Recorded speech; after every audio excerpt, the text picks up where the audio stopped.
নমস্কার, মহেশ মণ্ডল ব্লগ চ্যানেলে আপনাদের সকলকে স্বাগত জানাই। আজ কলাই রুটি খাওয়ার ইচ্ছা হয়েছিল, তাই মাকে বললাম যে কলাই রুটি খাবো।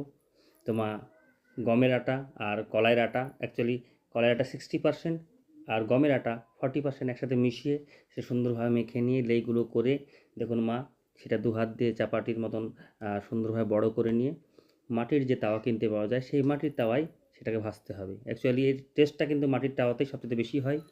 আর সঙ্গে কাঠের জাল বা কাঠের আগুন অবশ্যই প্রয়োজন। আর ঝন্টু মন্টুরা সবসময় আমার সঙ্গে থাকে, এরা সারাদিন দুষ্টুমি করে আমার সাথে খেলাধুলা করে। যাই হোক, এদের জন্য একটু অবশ্যই লাইক দেবেন। আর আমার মায়ের জন্য যদি আপনাদের এই ভিডিও ভালো লেগে থাকে, তো আমার মায়ের জন্য ভালোবাসা দেবেন। যাই হোক, এই রুটিটাকে সুন্দরভাবে দুই পিঠ উল্টে পাল্টে ভালো করে সেঁকে নিতে হবে।